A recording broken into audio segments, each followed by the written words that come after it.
Secret Service agents who had taken part in securing the president tonight.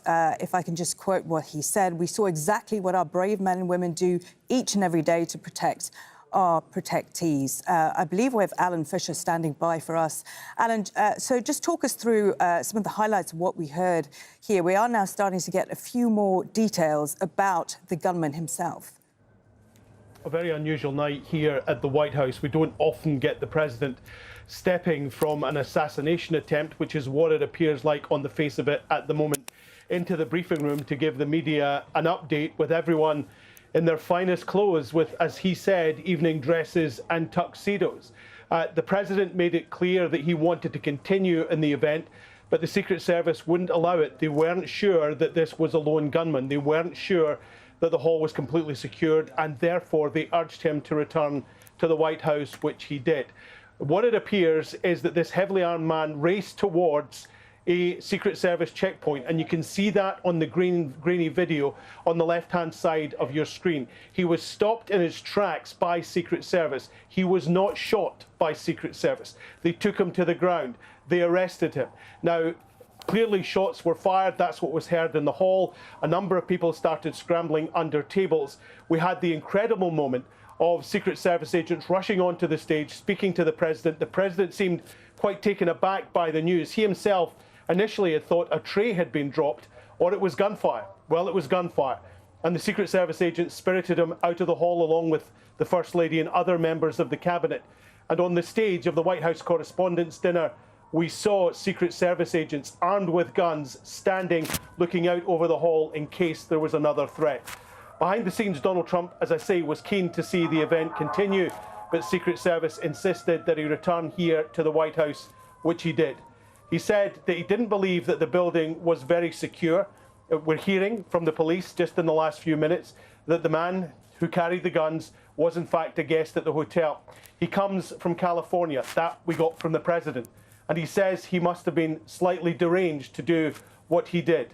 This is the third time that someone has tried to kill Donald Trump, the third time that they've failed because of the smart, clever work, fast work by the Secret Service. And Donald Trump is back here in the White House tonight to be able to tell the tale. Absolutely remarkable series of events, Alan. We also heard from the U.S. Attorney for Washington, Jeanine Pirro. She said the suspect would now face 2 counts for using a firearm during crime of violence and assault on federal officers using a dangerous weapon. But as you said, that remarkable detail that we got from security officials a little earlier, that this man, this California man that we know, was actually a guest at this hotel. That's going to raise a lot of questions. The security around these events is normally incredibly tight. Security around the president is normally incredibly tight. And there will be inquiries. How did this happen? Why was this allowed to happen? Were there any failings in the system? Could this have been foreseen? But that is all for another day. At the moment, they're trying to piece together exactly what happened in those frantic few minutes in the Washington Hilton this evening. This Hilton Hotel, believe it or not, was the scene of an assassination attempt on Ronald Reagan by John Hinckley. And here we have, what, 40, 50 years later, a similar attempt on the life of a sitting president. That attempt by John Hinckley led to a radical overhaul of the way the Secret Service guarded the president. This may well be another occasion where that happens now. Donald Trump says he wants the White House Correspondents' Dinner to go ahead. He hopes to host it, or hopes to be there at some point within the next month. That seems to be the idea of the White House Correspondents Association as well. It's interesting to point out that in his first term, Donald Trump never attended this dinner. Obviously, there has been a tension between him and the media. He decided he would attend this year. He said he had a zinger of a speech ready to go, but his attitude changed slightly in the briefing room. He was very conciliatory towards the press, particularly to the president of the White House Correspondents Association for this year, Weijia Zhang, who works for our colleagues at CBS News. And he was perhaps a bit more understanding that sometimes the press do a difficult job as well. But the intention is that this event will be held in a month's time. But you can bet your bottom dollar that the security at the next event is going to be 10 times as strict as it was this evening. No doubt, Alan. And for viewers who might be just joining us right now, Alan, tell us a bit more about what exactly the White House Correspondent Dinner is all about. As you said, this is the first time that Donald Trump has attended the dinner as president. In previous years, he's boycotted this event.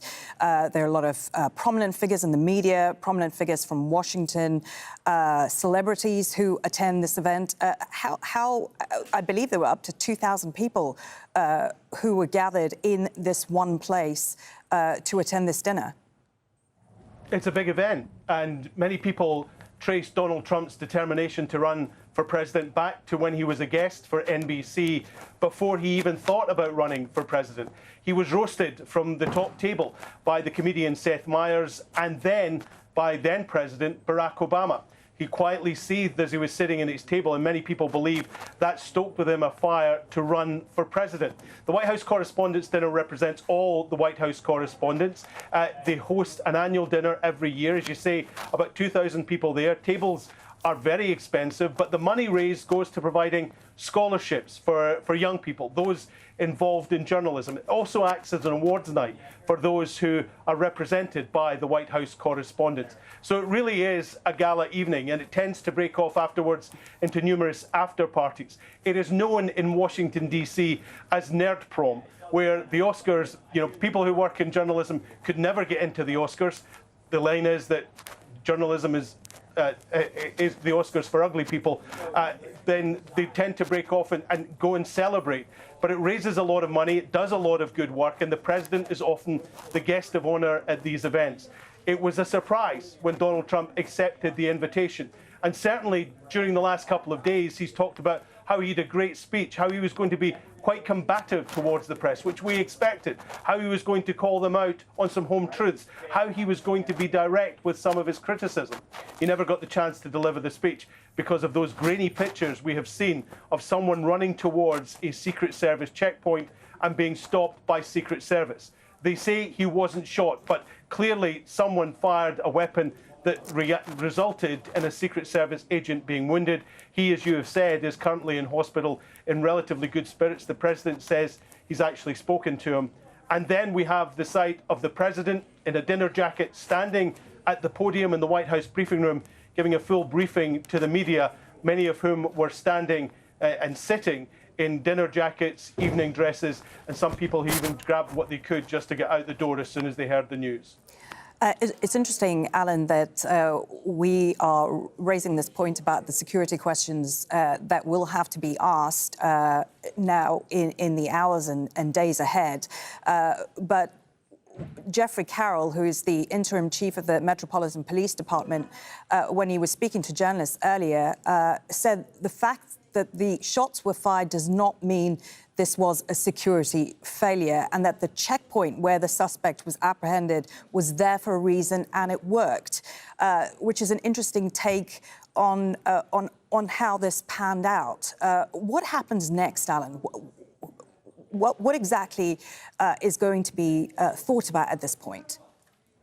Well, remember, this is a hotel, and it's a working hotel, and that means there are people staying in the rooms who are not associated with the White House correspondents, who are not associated with the White House itself. They are going about their normal business in Washington, D.C. But there will be questions that someone with a shotgun and several knives was in the hotel in the first place. And that will put a huge question mark over this event being the venue for the White House Correspondents' Dinner in the future if the president is expected there. The fact that he was stopped by a security checkpoint is a plus, but the fact he even got as far as a security checkpoint will pose questions. Now, there'll be independent investigations ongoing.